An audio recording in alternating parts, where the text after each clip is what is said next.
ಈ ದಿನದ ದೇವರ ವಾಕ್ಯ ಏಷಾಯ 41:18 ವಚನ. ಬೋಳು ಗುಡ್ಡಗಳಲ್ಲಿ ನದಿಗಳನ್ನು, ತಗ್ಗುಗಳಲ್ಲಿ ಒರತೆಗಳನ್ನು ಹರಡಿಸಿ, ಅರಣ್ಯವನ್ನು ಕೆರೆಯಾಗಿಯೂ ಮರುಭೂಮಿಯನ್ನು ಬುಗ್ಗೆಗಳಾಗಿಯೂ ಮಾಡುವೆನು. ಪ್ರಿಯ ದೇವಜನರೇ, ದೇವರು ಇಲ್ಲದ್ದನ್ನು ಇರುವ ಹಾಗೆ ಮಾಡುವ ದೇವರು, ಸರ್ವಶಕ್ತನಾದ ದೇವರು ನಮ್ಮ ಯೇಸು ಸ್ವಾಮಿ ಆಗಿದ್ದಾರೆ. ನಿನ್ನ ಬರಿದಾದ ಜೀವಿತದಲ್ಲಿ ದೇವರು ಸಕಲ ಸಮೃದ್ಧಿಯನ್ನು ಉಂಟು ಮಾಡಲು ಬಯಸುತ್ತಿದ್ದಾನೆ. ಲೋಕದ ವೈದ್ಯರು ನಿನಗೆ ಮಕ್ಕಳೇ ಆಗುವುದಿಲ್ಲ ಎಂಬುದಾಗಿ ಹೇಳಿದ್ದಾರೆ. ನೀನು ಎಷ್ಟು ಪ್ರಯಾಸಪಟ್ಟರೂ ನೀನು ಗರ್ಭ ಧರಿಸುತ್ತಿಲ್ಲವೇ? ಚಿಂತಿಸಬೇಡ. ದೇವರು ಇಲ್ಲದನ್ನು ಕೊಡುವಂಥ ಸರ್ವಶಕ್ತ ದೇವರಾಗಿದ್ದಾನೆ. ಆತನನ್ನು ನೀನು ನಂಬು.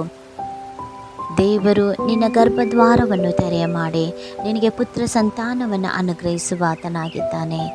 ಲೋಕದ ವೈದ್ಯರು ಕೈ ಬಿಟ್ಟಿರಬಹುದು, ಆದರೆ ಲೋಕವನ್ನು ಸೃಷ್ಟಿ ಮಾಡಿರುವಂಥ ದೇವರು ನಿನಗಿದ್ದಾರೆ. ಸರ್ವವನ್ನು ಉಂಟು ಮಾಡಿರುವಂಥ ದೇವರು ನಿನಗಿರುವಾಗ ನೀನು ಭಯಪಡಬೇಡ, ಕಣ್ಣೀರು ಸುರಿಸಬೇಡ, ಜನರ ನಿಂದೆಯ ಮಾತುಗಳಿಗೆ ನೀನು ಒಳಗಾಗಿ ಕೊರಗಬೇಡ. ಅಯ್ಯೋ, ನನಗೆ ಮಕ್ಕಳಿಲ್ಲ ಎಂಬುದಾಗಿ ಎಲ್ಲರೂ ಹೀನೈಸುತ್ತಾ ಇದ್ದಾರೆ ಎಂಬುದಾಗಿ ನೀನು ಚಿಂತೆಯಿಂದ ಕೊರಗಿ ಹೋಗಬೇಡ. ದೇವರನ್ನು ನೋಡು, ದೇವರಲ್ಲಿ ಈ ಸಮಯದಲ್ಲಿ ಪ್ರಾರ್ಥಿಸು. ಏಸಪ್ಪ, ನೀನು ನನಗೆ ಸಹಾಯ ಮಾಡಪ್ಪ. ನಿನ್ನ ವಾಗ್ದಾನ ವಚನವನ್ನು ನಾನು ಹಿಡಿದುಕೊಂಡು ನಿನ್ನಲ್ಲಿ ಪ್ರಾರ್ಥಿಸುತ್ತಾ ಇದ್ದೇನೆ ಎಂಬುದಾಗಿ ನೀನು ಹೇಳುವುದಾದರೆ, ದೇವರು ನಿನ್ನ ಹೃದಯದ ಅನುಸಾರವಾಗಿ ಆತನು ಮನಮರುಗಿ ನಿನಗೆ ಮಕ್ಕಳನ್ನು ಕೊಡುವ ಆತನಾಗಿದ್ದಾನೆ. ಹನ್ನಳಿಗೆ ಮಕ್ಕಳಿರಲಿಲ್ಲ. ಆಕೆಗೆ ಪೆನಿನ್ನಳು ಎಂಬ ಸವತಿ ಇದ್ದಳು. ಆಕೆಗೆ ಮಕ್ಕಳಿದ್ದರು. ಆಕೆ ಎಷ್ಟಾಗಿ ಹನ್ನಳಿಗೆ ನೋಯಿಸಿರಬಹುದು.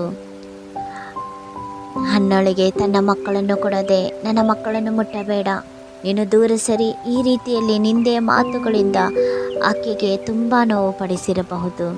ಅಂಥ ನೋವನ್ನು ನೀನು ಅನುಭವಿಸಿರಬಹುದು. ನೀನು ಮಕ್ಕಳೊಟ್ಟಿಗೆ ಸಂತೋಷವಾಗಿ ಆಡಬೇಕು, ಮಕ್ಕಳನ್ನು ಎತ್ತಿಕೊಳ್ಳಬೇಕು, ಮುದ್ದಾಡಬೇಕು ಎಂಬುದಾಗಿ ನೀನು ಬಹಳ ಪ್ರಯಾಸಪಟ್ಟಿರಬಹುದು. ಆದರೆ ನಿನ್ನ ಆಶೆಯನ್ನು ಈ ದಿನದಲ್ಲಿ ದೇವರು ಈಡೇರಿಸುವ ಆತನಾಗಿದ್ದಾನೆ. ಚಿಂತಿಸಬೇಡ. ಹನ್ನಳು ಲೋಕವನ್ನು ನೋಡಲಿಲ್ಲ. ಆಕೆ ಸುಮ್ಮನೆ ಮನೆಯಲ್ಲಿ ಕೂತುಕೊಳ್ಳಲಿಲ್ಲ. ಆಕೆ ಅಳುತ್ತಾ ಮನೆಯಲ್ಲೇ ಇರಲಿಲ್ಲ. ಆಕೆ ದೇವರ ಸನ್ನಿಧಾನಕ್ಕೆ ಹೋದಳು, ದೇವರ ಆಲಯಕ್ಕೆ ಹೋದಳು. ದೇವರ ಮುಂದೆ ಆಕೆ ತನ್ನ ಕಣ್ಣೀರನ್ನು ಸುರಿಸಿದಳು. ಈ ಲೋಕದ ಜನರ ಮುಂದೆ ಆಕೆ ಅಳಲಿಲ್ಲ. ದೇವರ ಸನ್ನಿಧಾನದಲ್ಲಿ ಏಕಾಂತವಾಗಿ ಅಳುತ್ತಿದ್ದಳು. ಅದನ್ನು ನೋಡಿ ಏಲಿಯು ಬಂದು, ನೀನು ಯಾಕೆ ಅಳುತ್ತಾ ಇದ್ದೀಯಾ ಎಂಬುದಾಗಿ ಕೇಳಿದಾಗ, ನನಗೆ ಮಕ್ಕಳಿಲ್ಲ ಎಂಬುದಾಗಿ ಹೇಳಿದಳು. ನೀನು ಮುಂದಿನ ವರ್ಷದಲ್ಲೇ ಒಂದು ಮಗುವನ್ನು ಎತ್ತುಕೊಂಡು ಬರುತ್ತಿ ಎಂಬುದಾಗಿ ಹೇಳಿದನು. ಆಕೆ ಆ ಸಮಯದಲ್ಲಿ ಎಷ್ಟೋ ಸಂತೋಷವುಳ್ಳವಳಾಗಿ ಆ ಸಮಯದಲ್ಲಿ ಆ ದುಃಖವನ್ನು ಮರೆತು ಬಿಟ್ಟಳು. ಆಕೆ ದೇವರನ್ನು ಎಷ್ಟಾಗಿ ನಂಬಿದಳು ಎಂದರೆ ಆಕೆ ಮತ್ತೆ ಅಳಲಿಲ್ಲ. ಆಕೆ ಕಣ್ಣಲ್ಲಿ ಮತ್ತೆ ಕಣ್ಣೀರೇ ಬರಲಿಲ್ಲ. ಆ ರೀತಿಯಲ್ಲಿ ನೀನು ದೇವರನ್ನು ನಂಬಬೇಕು. ದೇವರನ್ನು ನಂಬುವಾಗ ನೀನು ಅದ್ಭುತವನ್ನು ಹೊಂದಿಕೊಳ್ಳುತ್ತಿ. 1 ವರ್ಷದೊಳಗೆ ಆಕೆ ಸಮುವೇಲನೆಂಬ ದೊಡ್ಡ ಪ್ರವಾದಿಯನ್ನು ಹೆತ್ತಳು.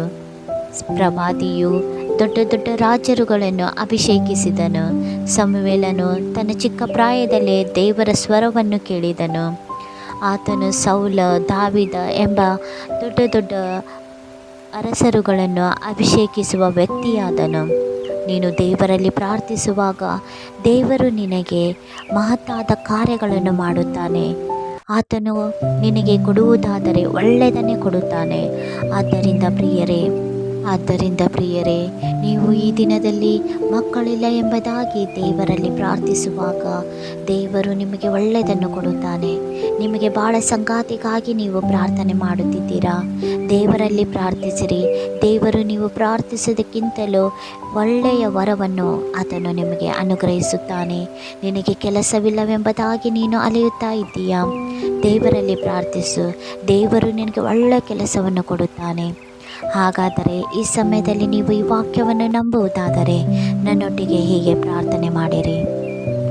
ಮರುಭೂಮಿಗಳನ್ನು ಬುಗ್ಗೆಯನ್ನಾಗಿ ಮಾಡುವೆನು ಎಂಬುದಾಗಿ ವಾಗ್ದಾನ ಮಾಡಿರುವಂಥ ದೇವರೇ, ಅಪ್ಪ, ಈ ಬೆಳಗಿನ ಜಾವದಲ್ಲಿ ಸ್ವಾಮಿ, ಯಾರ್ಯಾರು ಮಕ್ಕಳಿಗಾಗಿ ನಿನ್ನಲ್ಲಿ ಪ್ರಾರ್ಥಿಸುತ್ತಾ ಇದ್ದಾರೋ ಅಂತ ನಿನ್ನ ಮಕ್ಕಳ ಸ್ವಾಮಿ ಕರ್ತನೆ ಗರ್ಭದ್ವಾರವನ್ನು ತೆರೆಯ ಮಾಡಿ ಪುತ್ರ ಸಂತಾನವನ್ನು ನೀನು ಅನುಗ್ರಹಿಸಿಕೊಡಪ್ಪ ತಂದೆ.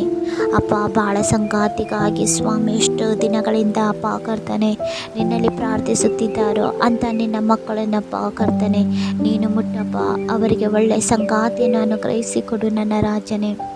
ಕೆಲಸವಿಲ್ಲದೆ ಅಲೆಯುತ್ತಿರುವಂತಹ ಯವನಸ್ಥ ಮಕ್ಕಳನ್ನು ಮುಟ್ಟಪ್ಪ ರಾಜನೇ, ಅವರನ್ನು ಸ್ವಾಮಿ ಕರ್ತನೆ ಒಳ್ಳೆ ಕೆಲಸದಿಂದ ಕೊಟ್ಟು ಆಶೀರ್ವದಿಸಪ್ಪ ದೇವರೇ. ಹಾಗೆ ಮಾಡುವ ದೇವರು ನೀವಾಗಿರುವುದಕ್ಕಾಗಿ ಸ್ತೋತ್ರ. ಯೇಸುವಿನ ನಾಮದಲ್ಲಿ ತಂದೆ, ಆಮೇನ್. ದೇವರು ನಿಮ್ಮನ್ನು ನಿಮ್ಮ ಕುಟುಂಬವನ್ನು ಹೇರಳವಾಗಿ ಆಶೀರ್ವದಿಸಲಿ. ಆಮೇನ್.